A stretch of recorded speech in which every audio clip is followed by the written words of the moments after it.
Mga kaibigan, inaasahan po ngayong araw ng Martes, November 12, 2024 ay lalabas na po ng ating Philippine Area of Responsibility. Ito pong si Bagyong Nika.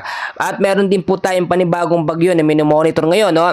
Si Bagyong Ophel na inaasahang papasok ng ating Philippine Area of Responsibility within the next 24 to 48 hours. But before that mga kaibigan, please huwag niyo po munang kakalimutan na i-like at i-subscribe ang ating YouTube channel at pahit na rin po ng notification bell.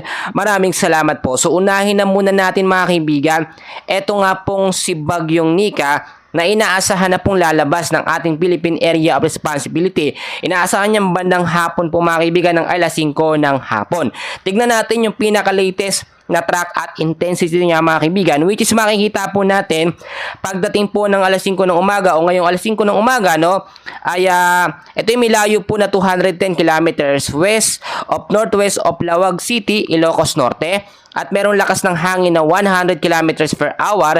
Isa pong severe tropical storm. Pa-west-northwest po ang kilos sa bilis na 20 kilometers per hour. At pagdating naman po mga kaibigan ng alas 5 ng hapon, 430 kilometers west of Calayan, Cagayan ang kanyang lokasyon. At merong lakas ng hangin na 95 kilometers per hour. Isa pa rin pong severe tropical storm. Pa-west-northwest po ang kilos sa bilis na 10 kilometers per hour. At pagdating naman mga kaibigan ng November 13, ito araw po ng Miyerkules, no? Ito yung may lokasyon na 565 kilometers west of Calayan, Cagayan at 85 kilometers per hour. Humina na po ito sa tropical storm, which is good news mga kaibigan. Pero take note mga kaibigan, yung trap or extension niya hindi pa tuloy nakakalabas ng par. Pero yung pinakasentro o mata ng Bagyong Nika ay nakalabas na po mga kaibigan. So inaasahan pa rin natin yung may mga nakataas na signal warning number 1, 2, 3 hanggang 4 ay ibababa po yan ngayong araw. Patuloy din tayo makakaranas ng maulap na kalangitan. Asahan din ang may mga mahina hanggang sa malalakas na pag-ulan pagdating naman po mga kaibigan sa hapon at sa gabi. So eto na nga po mga kaibigan, palabas ng Bagyong Nika. May lalabas, may papasok na naman na panibagong bagyo, which is hindi na tayo natatapos dito mga kaibigan. Bagyong Ophel naman ngayon ang ating minomonitor. So alamin natin yung lokasyon, track intensity at yung mga lugar po na posibleng matamaan o maapektuhan itong si Bagyong Ophel. Ayon po sa ating pinaka-latest track forecast mga kaibigan, makikita natin dito na ito'y tatama po, no, dito sa may bandang North at Central Luzon, halos kagaya po ng dinaanan nito nga pong si Bagyong Nika. Pero hindi ito nakikitaan ng mas malakas na kategorya o super typhoon category or nakikita natin mga kaibigan hanggang typhoon category lamang ito, pero may mga posibilidad na magbago yan. So alamin natin mga kaibigan yung mga lokasyon niya, no. Inaasahan po mga kaibigan na ngayong araw po ng November 12, Tuesday, sa ganap po na alas 8 ng umaga, ay tinahak niya po ang lokasyon, no, na 1,000 kilometers east of northeast of Eastern Visayas. At may lakas ng hangin na 85 kilometers per hour. Isa na pong tropical storm category. Pa-west-northwest po ang kilos sa bilis na 25 kilometers per hour. At pagdating naman mga kaibigan ng alas 8 po ng gabi, no, ito yung may lokasyon na 825 kilometers east of southeastern Luzon, 100 kilometers per hour. Severe tropical storm, pa-west-northwest po ang kilos sa bilis na 25 kilometers per hour. But take note na sa loob na ito ng ating Philippine Area of Responsibility. Mga kaibigan, tignan nyo mabuti, no, yung kanyang pinaka-latest track. Meron tayong tinitignan dyan ng dalawang senaryo. Posible ang magbago mga kaibigan dahil malayo pa naman yung pinakasentro o pinakamata niya. Posible ang mag-record mga kaibigan at lumhis or dumampi lamang dyan po sa may bandang North Luzon at hindi direktang dumiretso. Yung naging wave niya kasi nung una, no, pa-record mga kaibigan. At itong forecast natin na bago, halos dumiretso siya, may konting lihis lamang. Yung pangalawang senaryo natin mga kaibigan, posible nga tamaan niya o direktang tamaan yung mga dinaanan po nito nga pong si Bagyong Nika. Pero ang kagandahan dito mga kaibigan, wag po kayong matakot, no. Hindi po ito nakikitaan ng magiging mas malakas kumpara dito po kay Bagyong Nika na umabot nga po ng signal number 4. Dahil nga po, ma-reach niya o posible niyang ma-reach yung typhoon category na nasa labas pa po ng ating Philippine landmass. After niya maging typhoon category, ito hihina na po mga kaibigan sa severe tropical storm hanggang sa maging isang tropical depression.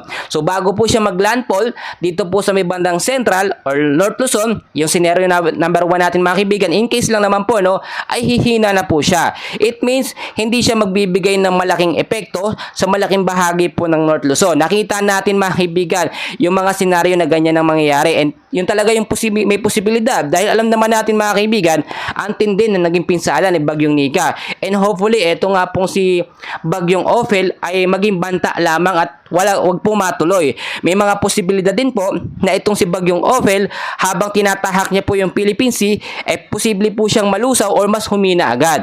Ang posibleng mangyari dyan mga kaibigan ay bumagal yung pagkilos. Yun po ang babantayan natin, no? Dahil kung titignan po ninyo, pa west northwest po ang kilos niya sa bilis na 20 kilometers per hour. Pag yan po bumaba sa 15 to 10 kilometers per hour na pagkilos, no, ay malaki yung tsansa na bago siya maglandfall dito sa Central at North Luzon ay magiging isang mahina na lamang po siya o magiging isang tropical depression. So babalik siya doon sa kanyang pinagmula na lakas ng hangin. So may mga pagkakataon pa tayong mga kaibigan habang hindi pa ito direktang tumatama sa ating Philippine landmass.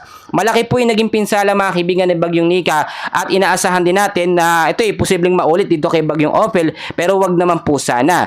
So mga kaibigan, bukod pa po dyan, eto nga pong si Bagyong Ophel mga kaibigan ay tinitrigger niya po no, etong localized thunderstorm o yung hangin po na nanggagaling dito sa ating Philippine Sea na nakakaapekto sa ilang bahagi po ng Luzon, Visayas at Mindanao. Marami nagtatanong sa atin mga kaibigan, bakit po sunod-sunod yung mga bagyo na pumapasok po sa ating Philippine Area of Responsibility. At ngayon buwan lamang po ng Nobyembre, halos 2 bagyo na agad mga kaibigan ang magkasunod. May isa pang bagyo no, na nagbabanta nasa malayong silangang Mindanao, pero hindi po natin yung tatalakayin mga kaibigan kasi nangangamba na naman yung ating mga kababayan kasi puro bagyo na lamang po. Saka na yun mga kaibigan, pag malapit na, focus na muna tayo kay Bagyong Ophel para mapaghandaan po ng mga ating kababayan. Dahil din po sa climate change ay nagkaroon po ng matinding pagbabago sa galaw po ng bagyo. Usually, kapag may panibagong bagyo, may bagong bagyo at nakalabas, yung mga susunod na bagyo mga kaibigan, malayo pa ang distansya. Nangyayari po kasi ngayon, yung parang hatakan ng mga bagyo. At ito po yung nanggagaling lagi dito sa may bandang silangan. Usually mga kaibigan, kapag kaamihan season, dyan po talaga nanggagaling no, sa may bandang silangan Mindanao. Yung mga bagyo, halos sunod-sunod po sila. At tulad ng ating sinasabi, kapag amihan season, marami man yung mga bagyo, pero maliliit lamang yung chance na ito ay maging mas pinakamalakas or maging super typhoon category. Pero hindi natin inaalis yung mga posibilidad dahil nagbabago naman talaga ang forecast at track po ng mga bagyo mga kaibigan. So mas maganda, nakahanda na lamang po tayo. Ngayon po, may pagkakataon pa tayo para maghanda. Unang-una, layon ko sinasabi, kahit nakalabas na yung Bagyong Nika, maging informed tayo sa panibagong bagyo dahil hindi natin malalaman yung kanyang magiging track or location. Nagbabago po yan day by day, no, time to time. So mas maganda nakaantabay tayo. Pangalawa mga kaibigan, lagi ko rin sinasabi, lagi nating safety yung ating mga gamit. Yung mga bubong natin na medyo alanganin na, yung mga nakapako, no, idoblehin nyo na po, ipaayos nyo na po para mas maging safe yung ating mga kabahayan, no. At pangatlo, lagi tayong mag-stock ng supply ng pagkain kung ano lamang po yung ating kakayanin. Kunwari mga kaibigan, alam nyo maglalandfall na pagdating po ng Webes o Biyernes, ganyan po, example lamang, mas maganda may stock na tayo ng pagkain at hindi na po tayo lalabas.